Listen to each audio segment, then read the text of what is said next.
Selamat datang di channel Berhoror, channel yang akan bercerita horor yang penuh misteri kepada kalian. Yang sudah subscribe saya ucapkan terima kasih, dan bagi yang belum, mohon tinggalkan komentar walau hanya menulis absensi asal daerah masing-masing. Di sebuah kantor di Purwokerto, Zaitun yang tekun mengerjakan laporan penjualan dan selalu menjadi sasaran candaan rekan-rekannya, tiba-tiba mendengar ajakan mendaki Gunung Slamet yang diusulkan oleh Arya di sela-sela obrolan makan siang. Dengan nada antusias, Arya berkata, "Ayo, sekali-kali kita cari tantangan baru. Gunung Slamet kan lumayan dekat, seru tuh buat refreshing." Sementara Dinda, Benny, Andri, dan Siska menimpali dengan semangat palsu. Zaitun, yang sedikit ragu karena tidak terlalu mengenal kondisi gunung tersebut, tetap tergoda untuk bergabung setelah mereka meyakinkannya bahwa perjalanan ini akan menambah keakraban tim kerja. Dinda, yang diam-diam menyimpan iri hati karena Zaitun lebih sering dipuji atasan, menatap Zaitun dengan seringai tipis dan memunculkan ide usil yang belum disadari oleh rekan lain. Keputusan pun diambil saat rapat informal di pantry kantor, di mana Arya menegaskan bahwa mereka berangkat akhir pekan ini untuk menghindari musim hujan yang semakin dekat. Sambil menyesap kopi, Benny mengusulkan untuk menyewa porter agar perjalanan lebih nyaman, sedangkan Siska mengusulkan rute pendakian yang katanya lebih menantang ketimbang jalur populer. Andri, yang cenderung mengikuti arus, hanya mengangguk-angguk sambil mengingatkan mereka untuk tidak lupa membawa jaket tebal, obat-obatan, dan makanan ringan yang cukup. Dalam hati, Zaitun merasa senang bisa menghabiskan waktu di alam bebas bersama teman-teman, meskipun ada perasaan was-was yang timbul tanpa alasan jelas. Sementara itu, Dinda diam-diam merencanakan sesuatu yang jahat, membisikkan ide kepada Siska untuk membuat Zaitun keluar dari lingkaran, agar tidak menghalangi kedekatannya dengan Arya. Ketika sore tiba dan rapat bubar, Zaitun menutup laptopnya dengan perasaan bersemangat, tidak menyadari bahwa perjalanan ini akan menjadi awal dari mimpi buruk yang mengerikan. Sabtu pagi, rombongan Zaitun, Arya, Dinda, Benny, Andri, dan Siska berangkat menggunakan 2 mobil, berhenti sejenak di pasar lokal untuk membeli perbekalan tambahan, dan bertemu dengan seorang porter bernama Pak Sumarno. Dalam perjalanan, Dinda berulang kali melemparkan candaan sarkastik kepada Zaitun, menyiratkan bahwa Zaitun pasti akan menjadi beban karena minim pengalaman naik gunung, namun Zaitun berusaha tertawa meski hatinya sedikit perih. Setibanya di base camp, mereka disambut udara dingin dan kabut tipis, sementara porter menjelaskan rute pendakian yang berbatu dan licin, memaksa semua orang agar tetap berhati-hati. Siska, dengan nada sok tahu, menimpali, "Tenang aja Pak, kami sudah pengalaman kok," sambil melemparkan pandangan mengecilkan kemampuan Zaitun yang hanya dia menenteng tas besar. Arya menepuk bahu Zaitun dan berujar, "Lo jangan khawatir, kalau capek bilang aja, kita bisa berhenti istirahat." Namun Dinda hanya mengejek, "Jangan sering-sering istirahat, nanti nggak sampai puncak." Meskipun sedikit canggung, Zaitun merasa lega ketika Benny menawarinya camilan dan menyemangati bahwa pendakian ini pasti seru karena panorama Gunung Slamet sangat menakjubkan. Tak lama kemudian, mereka memulai pendakian, melewati kebun sayuran warga setempat, menyeberangi jembatan kayu sempit, dan sesekali berhenti untuk mengatur napas. Angin pegunungan makin kencang, membuat rambut Zaitun terurai berantakan, sementara Dinda, Siska, Arya, dan yang lain terus berceloteh tentang betapa menakjubkannya foto-foto yang akan mereka unggah ke media sosial. Pak Sumarno berjalan di depan, menuntun mereka lewat jalur setapak yang licin, sesekali memperingatkan soal batu-batu yang mudah longsor dan ranting yang bisa melukai kaki pendaki. Malam mulai mendekat saat mereka mendirikan tenda di pos peristirahatan pertama, tanpa menyadari bahwa rencana pengkhianatan Dinda untuk meninggalkan Zaitun di gunung ini mulai terbentuk semakin jelas. Malam itu, suara jangkrik bersahutan menyelimuti kegelapan, sementara angin dingin Gunung Slamet menembus lapisan jaket mereka, membuat suasana semakin mencekam. Zaitun terbangun tengah malam karena mendengar suara rintihan samar, seperti seseorang yang tersiksa, namun ketika ia keluar tenda dan menyorotkan senter, tidak ada siapapun di sana. Dinda dan Siska, yang mendengar cerita Zaitun di pagi harinya, justru menuduhnya terlalu penakut dan menyuruhnya untuk tidak berhalusinasi. Dengan Dinda berkata sinis, "Mungkin kamu kedinginan, Zai." Arya berusaha menenangkan Zaitun, tetapi tetap saja terlihat tidak terlalu peduli. Sementara Benny menampilkan wajah keheranan karena ia sendiri sempat mendengar suara aneh di luar tendanya.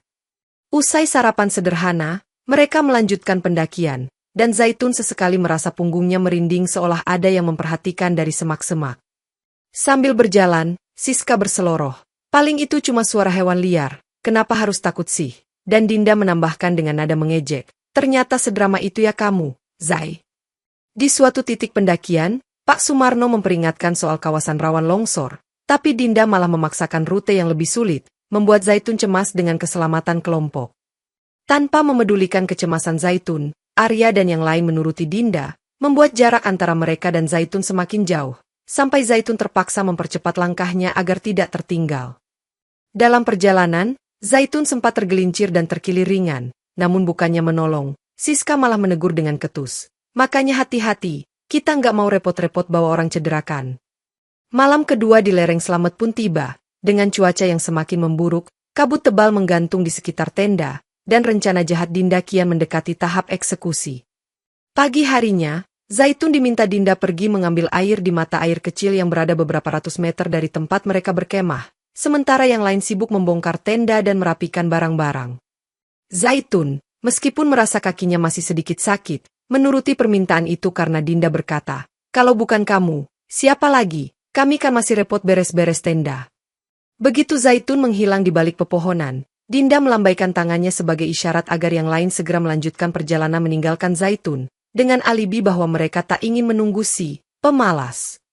Arya tampak ragu sejenak, namun Dinda meyakinkannya bahwa Zaitun pasti bisa menyusul, sementara Benny dan Andri sekadar angkat bahu, tak ingin terlibat dalam konflik terbuka. Siska menambahi, ayolah, dia cuma ngerepotin, kita kan butuh waktu lebih untuk sampai puncak, membuat hati Arya kembali mantap mengiyakan rencana kejam ini. Tanpa menoleh ke belakang, mereka mendaki terus hingga pos berikutnya, meninggalkan jejak perkemahan yang sengaja dihapus, sehingga Zaitun tak dapat menemukan petunjuk kemana arah mereka pergi. Setelah selesai mengisi air, Zaitun kembali hanya untuk mendapati lokasi kemah kosong, sampah dibersihkan, dan seolah-olah mereka tak pernah berkemah di sana sama sekali. Terkejut dan panik, Zaitun berteriak memanggil nama mereka, Arya, Dinda, Benny, Siska, Andri, tapi tak ada jawaban kecuali suara gemerisik daun. Menyadari bahwa ia telah ditinggalkan, Zaitun mencoba mencari jejak di tanah, namun permukaan tanah basah oleh embun, membuat jejak kaki menjadi samar dan nyaris tak terbaca. Mata Zaitun mulai berkaca-kaca, rasa dikhianati yang mendalam menyergapnya, sementara angin gunung yang tajam seolah menertawakan kesendiriannya yang tidak pernah ia bayangkan sebelumnya. Menjelang sore, kabut kembali turun, menutupi pandangan Zaitun yang masih berkeliling area kemah, berusaha memanggil rekan-rekannya sambil menahan rasa perih di tumit kaki yang terkilir. Dalam diamnya, Zaitun mulai mendengar bisikan halus, seperti ada yang memanggil namanya dari balik pepohonan. Zaitun, kemarilah, namun tidak jelas siapa yang berbicara. Ketika malam tiba, Zaitun menyalakan senter dan mencoba menyusuri jalur setapak yang dirasa ia kenali, namun suara-suara misterius itu justru terdengar semakin dekat seolah mengekor di belakang. Sesekali, Zaitun menoleh sambil memanggil, siapa di sana? Namun yang terlihat hanya kegelapan dan sekelebat bayangan yang makin mengintimidasi. Rasa takutnya berubah menjadi kepanikan saat langkahnya tiba-tiba terhenti karena mendengar suara tawa lirih, seperti tawa anak kecil yang menggema di antara pepohonan besar. Ia mencoba mempertajam pendengaran dan melihat kilatan cahaya seperti obor di kejauhan, tapi saat ia mengikuti cahaya itu, cahaya tersebut padam dan hilang di balik kabut. Sambil menelan ludah, Zaitun berusaha menenangkan diri, mengatakan pada dirinya sendiri, ini cuma ilusi karena lelah, aku harus tetap fokus cari jalan turun, meski hatinya benar-benar dicekam kecemasan.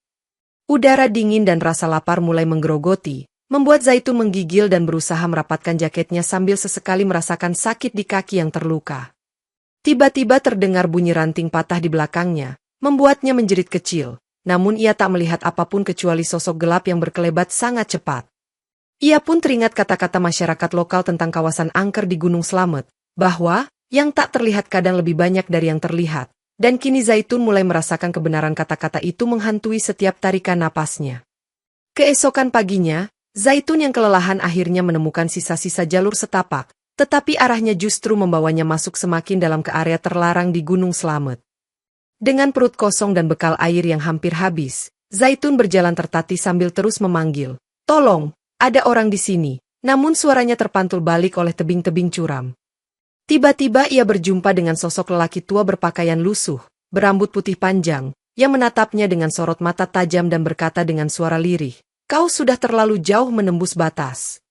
Saat Zaitun mencoba bertanya di mana pos pendakian terdekat, lelaki tua itu hanya tertawa pelan sambil berujar, "Di sini, kau bukan lagi di alam yang kau kenal, anak muda."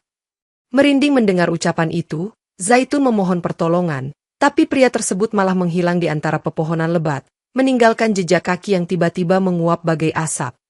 Meskipun diliputi ketakutan, Zaitun terus maju dengan harapan masih ada kemungkinan bertemu pendaki lain atau tim SAR yang berpatroli. Namun setiap langkahnya justru membuatnya merasa seperti berputar di tempat yang sama, melihat batu berlumut yang mirip dari satu titik ke titik lainnya, seolah ia terjebak dalam labirin gaib. Kicau burung pun berganti menjadi bisikan asing, dan sesekali terdengar suara cekikikan wanita yang bergaung, membuat nyali Zaitun menciut dan doa-doa meluncur dari bibirnya yang bergetar. Di sebuah area terbuka, Zaitun menemukan lahan penuh dengan bunga-bunga liar berwarna ungu tua, tapi suasananya justru semakin menakutkan karena muncul kabut pekat berwarna keabu-abuan. Zaitun, yang kini merasa terjebak di dunia lain, hanya bisa menangis dalam diam, menyesali keputusannya bergabung dengan teman-temannya yang ternyata telah mengkhianatinya tanpa ampun. Di sisi lain, kelompok teman Zaitun, Arya, Dinda, Benny, Andri, dan Siska, tengah menuruni jalur pendakian dengan tergesa-gesa, berusaha agar tidak terlihat oleh pendaki lain. Di pos peristirahatan, seorang porter lain sempat bertanya, "Bukankah tadi kalian berenam?" Namun Dinda dengan cepat menjawab bohong. "Oh, teman kami pulang lebih dulu karena tidak enak badan." Arya hanya menunduk, menampilkan raut wajah bersalah yang sekilas terlihat oleh Benny, sementara Siska menambahkan, "Iya, dia memaksa turun sendirian, kami juga khawatir, tapi mau gimana lagi?" Seorang porter bernama Pak Aldi, yang tidak percaya begitu saja, kemudian mengamati gerak-gerik mereka, terutama saat melihat Dinda dan Siska tampak saling melempar senyum puas. Setibanya di pos pendataan, Dinda langsung mengusulkan agar mereka segera pulang tanpa menunggu teman-teman lain, sehingga tidak ada pertanyaan lebih lanjut. Namun, Pak Aldi yang merasa curiga melaporkan hal ini kepada petugas base camp, mengungkapkan kekhawatirannya bahwa mungkin ada pendaki yang ditinggalkan atau hilang. Saat pihak base camp mencoba menginterogasi singkat, Benny nyaris ketahuan berbohong karena gugup, tetapi Dinda lagi-lagi bersilat lidah, mengarang cerita bahwa Zaitun sudah turun bareng rombongan lain. Andri, yang jiwanya masih ada sedikit empati, dengan suara bergetar sempat berkata, "Kita mungkin harus balik cari Zaitun," tapi Dinda langsung memotong. "Dia yang pergi sendiri, bukan salah kita." Belum sempat petugas base camp menyimpulkan sesuatu, kelompok itu buru-buru meninggalkan pos pendakian dan melanjutkan perjalanan pulang ke Purwokerto.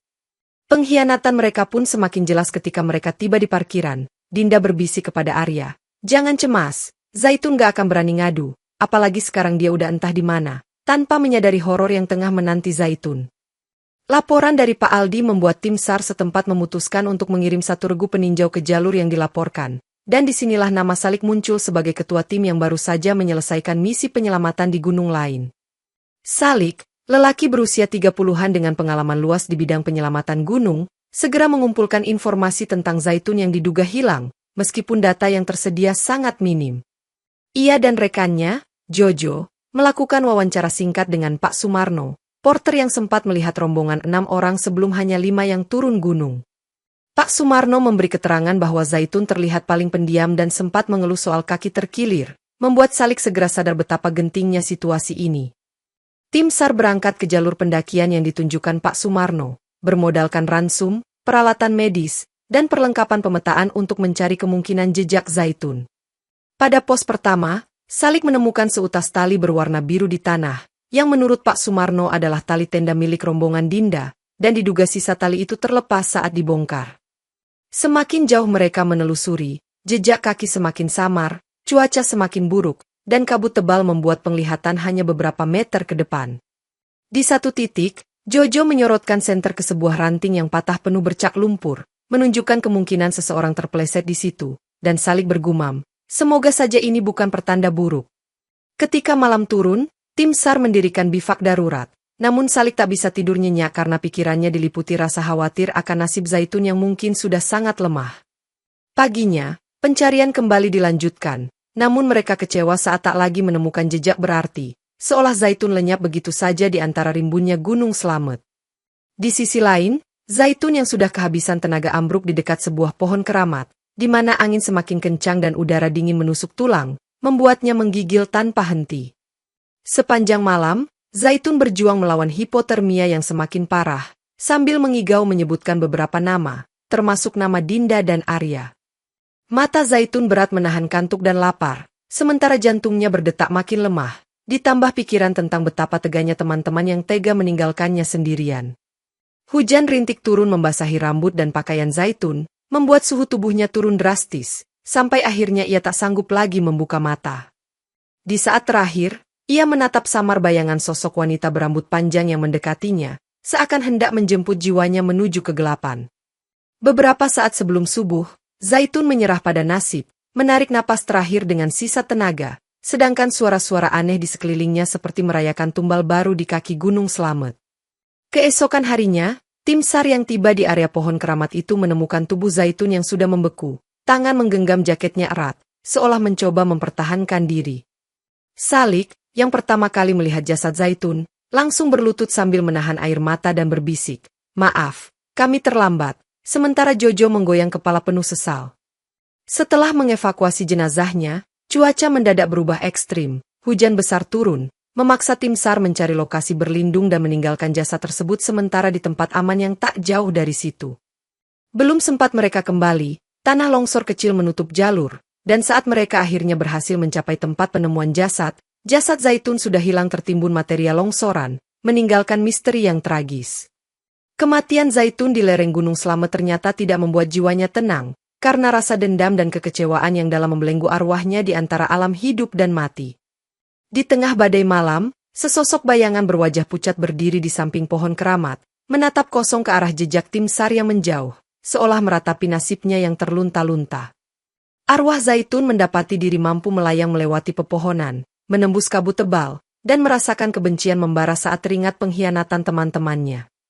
Di kejauhan, ia melihat sekilas bayangan Dinda, Siska, Benny, Arya, dan Andri, yang sedang bersenda gurau di sebuah kafe di kota, membuatnya menggeram penuh amarah. Dengan kekuatan barunya, arwah Zaitun mencoba menghampiri mereka, namun tersentak karena menyadari dirinya tak dapat menyeberang terlalu jauh dari gunung yang menjadi tempat kematiannya. Meskipun demikian, kebenciannya tetap bisa menembus batas-batas ruang, menciptakan bayang-bayang menakutkan yang sesekali menghantui pikiran para pengkhianat itu. Dinda, yang paling jahat, mulai merasakan gangguan aneh seperti sakit kepala tak berujung, mimpi buruk berulang, dan sering mendengar namanya dipanggil oleh suara serak yang mengerikan. Arya pula, sosok yang dulu dekat dengan Zaitun, kerap melihat siluet wajah pucat Zaitun pada pantulan cermin, hingga membuatnya terkejut dan menjerit ketakutan. Sementara Salik, yang masih berada di sekitar gunung, seakan merasakan kehadiran lembut namun menyedihkan ketika ia menyalakan api unggun di pos pendakian. Kebangkitan arwah Zaitun ini menandai babak baru yang akan menjerumuskan para pengkhianat ke dalam teror, serta menimbulkan simpati mendalam di hati Salik yang merasakan betapa tragisnya nasib mendiang Zaitun. Di kosan Arya, jam dinding berdentang tengah malam saat ia terbangun karena mendengar desahan lirih, "Ah Arya, tolong aku," yang kemudian berubah menjadi pekikan tajam. Arya keluar kamar dengan napas memburu, menyalakan lampu lorong, tetapi justru melihat bayangan Zaitun berdiri di ujung koridor dengan wajah penuh luka dan mata yang memancarkan kebencian. "Zaitun," gumam Arya terbata, namun bayangan itu lenyap seketika, meninggalkan aroma anyir yang membuat perut Arya mual.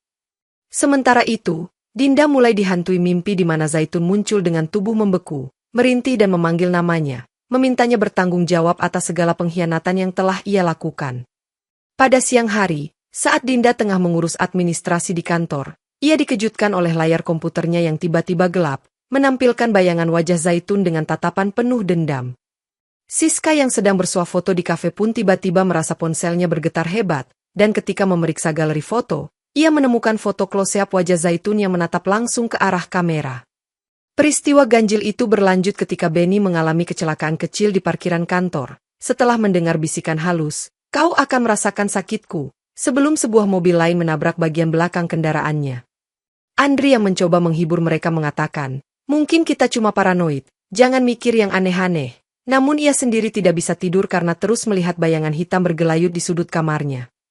Masing-masing dari mereka mulai percaya bahwa ini bukan sekadar halusinasi, melainkan teror nyata yang dikirim oleh arwah Zaitun yang menuntut balas atas perlakuan mereka. Balas dendam Zaitun pun resmi dimulai, menyebar rasa takut ke setiap sudut kehidupan mereka, dan membuka jalan bagi peristiwa-peristiwa lebih mengerikan di waktu mendatang. Suatu malam, Dinda yang paling bertanggung jawab atas rencana meninggalkan Zaitun, berkendara pulang dari lembur kantor, merasakan sesuatu menempel di kaca spion mobilnya. Saat ia menatap spion, terlihat sosok Zaitun dalam kondisi berlumuran lumpur dan pucat, menatap balik dengan tatapan tajam dan senyum penuh kebencian yang membuat bulu kuduk Dinda berdiri. Panik, Dinda membanting setir hingga mobil hampir keluar jalur. Beruntung ia berhasil menahan laju kendaraan, tetapi jantungnya berdegup kencang seolah ingin meledak. Di lampu merah berikutnya, radio mobil tiba-tiba menyala sendiri, memutar suara tawa lirih yang mirip dengan tawa Zaitun, memaksa Dinda untuk mematikan mesin dalam ketakutan. Setibanya di rumah, Dinda menemukan pintu pagar terbuka dengan sendirinya, padahal ia yakin telah menguncinya, dan di lantai teras tampak jejak lumpur basah berbentuk telapak kaki telanjang. "Ya Tuhan, siapa ini?" teriaknya sambil menyorot pintu rumah dengan senter ponsel, tetapi yang didengar justru suara isakan tangis yang menggema dari dalam ruang tamu. Mendekati ruang tamu, Dinda melihat bayangan seorang wanita berdiri di sudut gelap, dan saat kilatan petir menyambar, terlihat sosok Zaitun menatapnya dengan sorot mata kosong. Dinda berteriak sekencang-kencangnya, menyalakan lampu, namun sosok itu lenyap, menyisakan aroma amis yang menempel di udara dan suara detak jam dinding yang mendadak terasa menakutkan. Ketika Dinda meraba saklar lampu, tiba-tiba ada tangan dingin yang menggenggam pergelangannya, membuatnya nyaris pingsan saking takutnya, hingga tangannya gemetar melepaskan saklar. Dalam kebingungan total, Dinda berlutut sambil menangis, menyadari bahwa arwah Zaitun sungguh-sungguh menuntut balas dan tidak akan berhenti menghantuinya sampai rasa sakit itu terbayar lunas. Sementara teror melanda para pengkhianat, Salik yang terus mencari titik terang atas hilangnya jasad Zaitun di Gunung Slamet, kembali ke pos pendakian untuk meneliti ulang area longsor yang menimbun sebagian lereng. Setiap malam, Salik kerap merasakan dorongan batin seolah arwah Zaitun memanggilnya, mengundangnya kembali ke titik pohon keramat di mana ia pertama kali menemukan tubuh Zaitun. Pernah suatu kali, saat ia menyalakan api unggun di pos, Salik melihat samar-samar siluet Zaitun berdiri jauh di tepian hutan, memandangnya tanpa bergerak, lalu menghilang selayaknya kabut tersapu angin. Bukannya takut, Salik justru merasakan iba dan rasa kasihan yang mendalam, membuatnya bertanya-tanya bagaimana bisa wanita itu ditinggalkan sampai kehilangan nyawa di tengah hutan.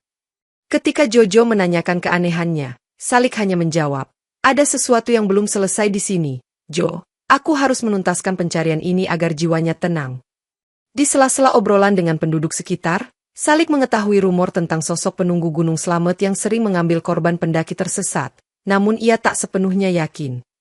Meski demikian, rasa simpati Salik pada Zaitun semakin dalam, terutama setelah ia menemukan gelang perak dengan inisial Z, tertancap di akar pohon tak jauh dari lokasi longsor.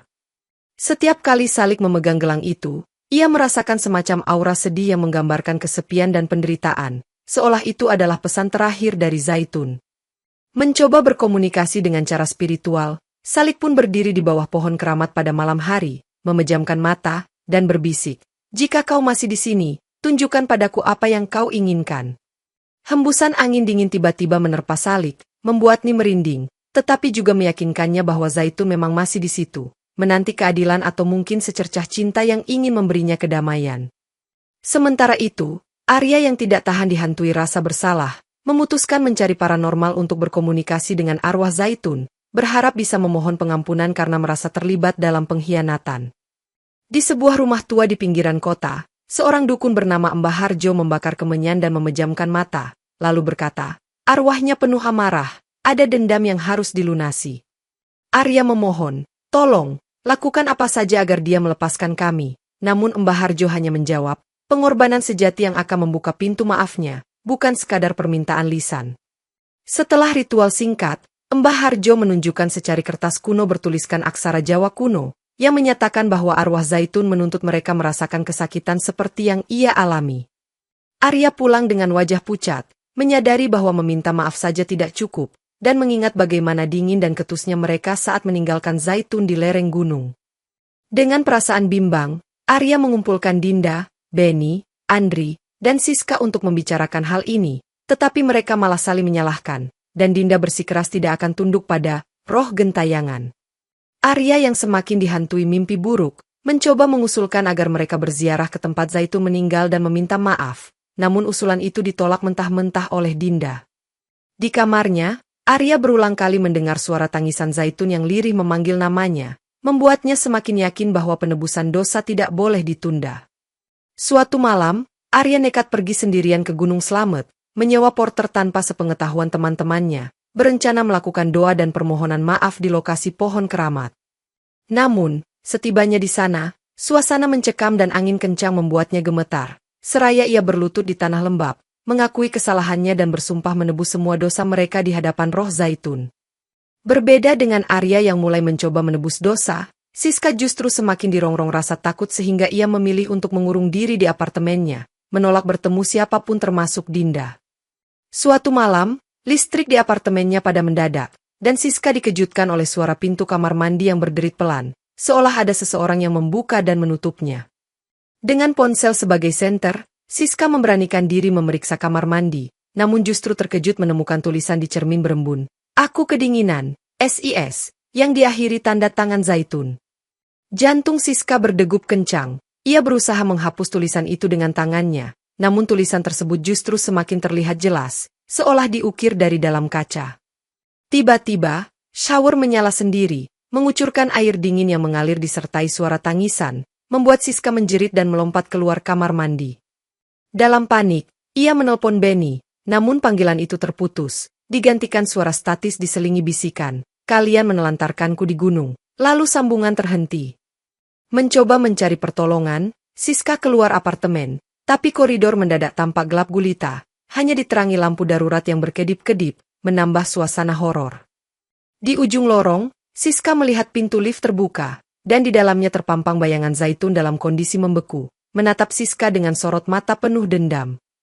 Siska menjerit sekuat tenaga dan pingsan di lantai, sementara tetangga yang mendengar teriakan itu bergegas menolong, namun tidak menemukan apa-apa di dalam lift selain lampu yang berpendar lemah.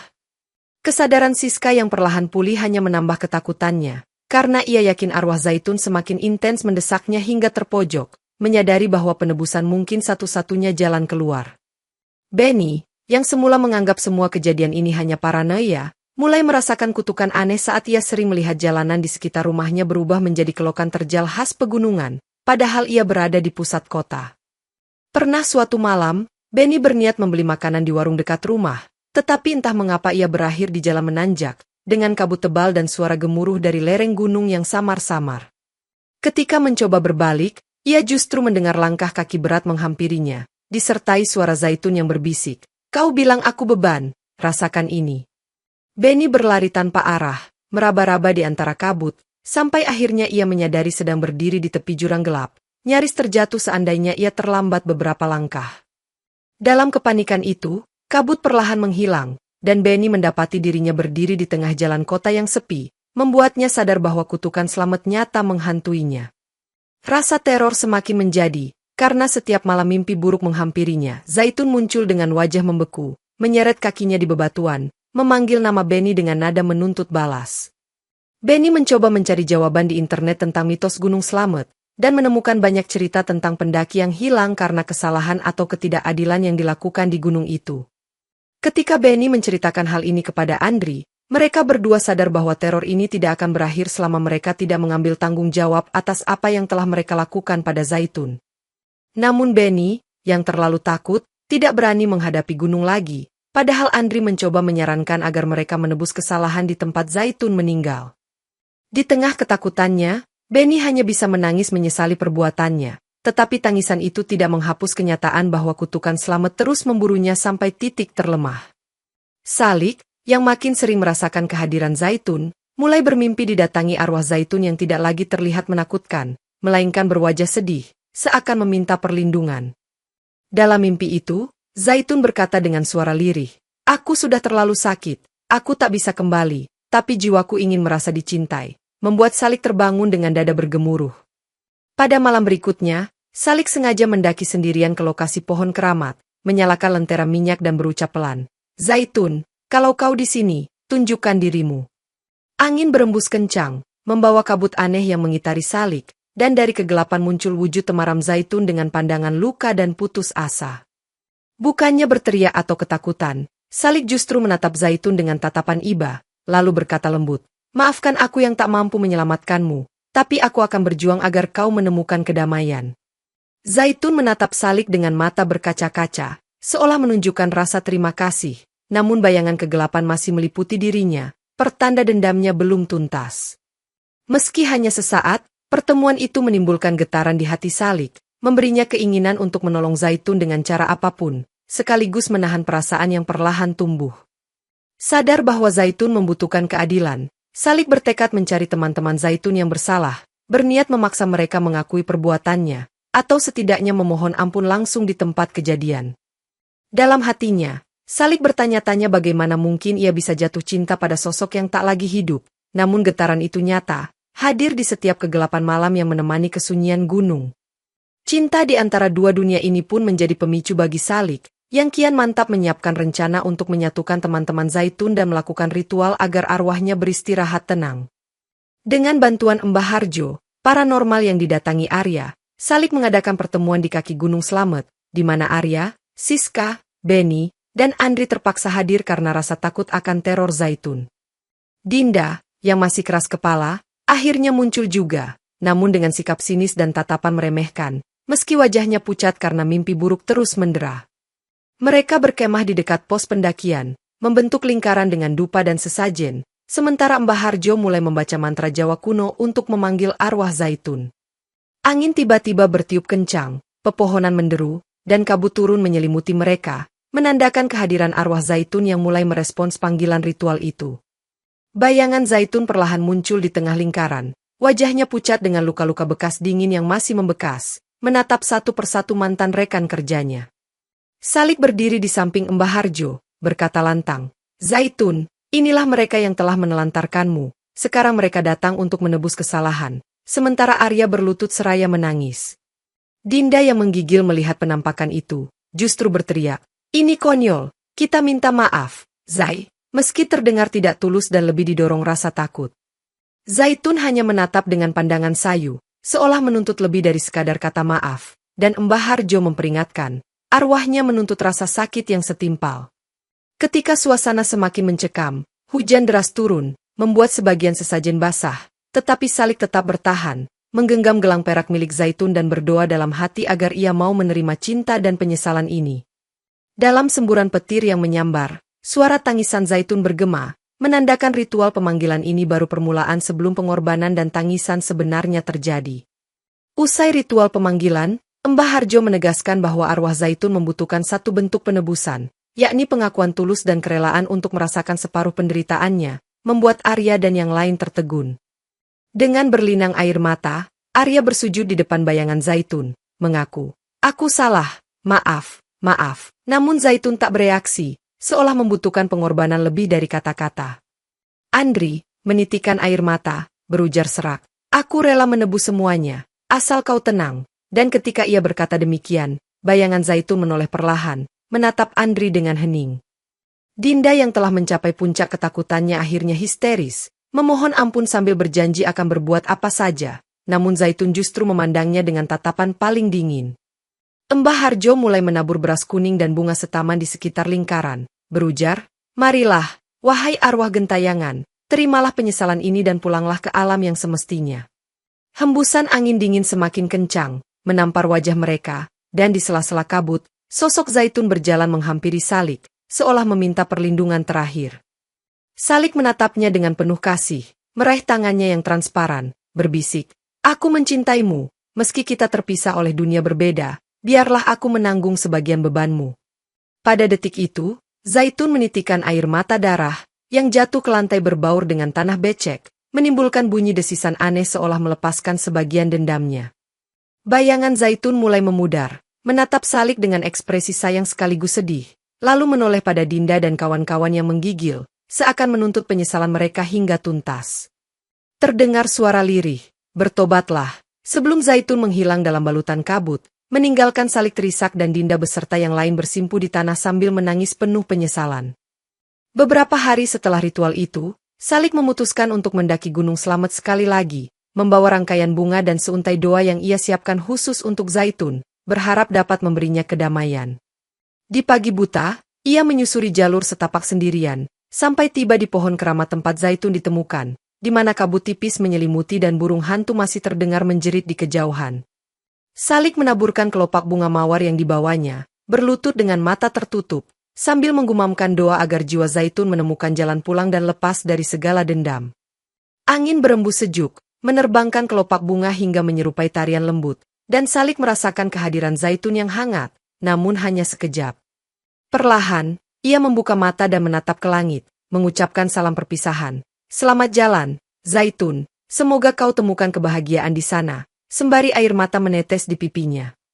Dari balik rimbun pepohonan, terdengar suara pelan, seperti bisikan, terima kasih, yang membuat Salik menoleh, tetapi tidak melihat apa-apa selain kabut yang bergelung di antara batang pohon.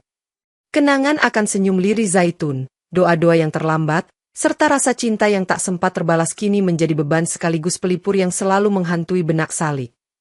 Di Purwokerto, Dinda, Arya, Siska, Beni, dan Andri pun menjalani hidup mereka dengan bayang-bayang penyesalan. Tiap kali mereka mendengar kabar tentang Gunung Slamet, terlintas sosok Zaitun yang tak terlupakan. Meski arwah Zaitun telah mereda, luka yang ditinggalkan tidak akan sepenuhnya sembuh, karena pengorbanan dan rasa sakitnya menjadi pengingat akan kejamnya pengkhianatan di antara sesama. Salik menutup bab ini dengan tangisan di lereng Gunung Slamet, menyadari bahwa cinta pada arwah Zaitun hanya bisa ia buktikan dengan membantu menuntaskan dendamnya, dan kini yang tersisa hanyalah perpisahan abadi yang penuh kepedihan namun membawanya kepada kedewasaan.